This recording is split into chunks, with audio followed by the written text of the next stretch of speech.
നമ്മൾ ഭക്ഷണം കഴിക്കുമ്പോൾ അത് വയറ്റിലേക്കാണല്ലോ പോകുന്നത്.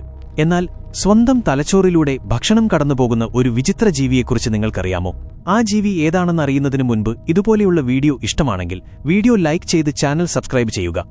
അതെ, കടലിലെ അത്ഭുതജീവിയായ സ്ക്വിഡ് അഥവാ കൂന്തളിനെക്കുറിച്ചാണ് പറഞ്ഞുവരുന്നത്. ഇതിന്റെ ശരീരഘടന കേട്ടാൽ നിങ്ങൾ ശരിക്കും അമ്പരന്നുപോകും. സ്ക്വിഡിന്റെ തലച്ചോറ് ഒരു ഡോണറ്റിന്റെ ആകൃതിയിലുള്ളതാണ്. അതായത് നടുവിൽ ഒരു വലിയ സുഷിരമുള്ള രീതിയിലാണ് ഇതിന്റെ മസ്തിഷ്കം ഇരിക്കുന്നത്. ഈ സുഷിരത്തിലൂടെയാണ് സ്ക്വിഡിന്റെ ഭക്ഷണക്കുഴൽ കടന്നുപോകുന്നത്. അതായത് സ്ക്വിഡ് കഴിക്കുന്ന ഓരോ തരി ഭക്ഷണവും അതിന്റെ തലച്ചോറിന് നടുവിലൂടെയാണ് വയറ്റിലെത്തുന്നത്. ഇതുകൊണ്ടൊരു വലിയ കുഴപ്പമുണ്ട്.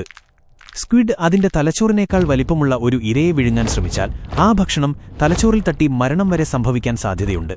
അതുകൊണ്ട് തന്നെ കിട്ടുന്ന ഇരയെ തന്റെ മൂർച്ചയുള്ള കൊക്കുകൾ ബീക്സ് ഉപയോഗിച്ച് ചെറിയ കഷ്ണങ്ങളാക്കിയ ശേഷമാണ് ഇവ വിഴുങ്ങുന്നത്. പ്രകൃതിയിലെ ഈ വിചിത്രമായ ഒരവസ്ഥയെക്കുറിച്ച് നിങ്ങൾ മുമ്പ് കേട്ടിട്ടുണ്ടോ? കമന്റ് ചെയ്യൂ.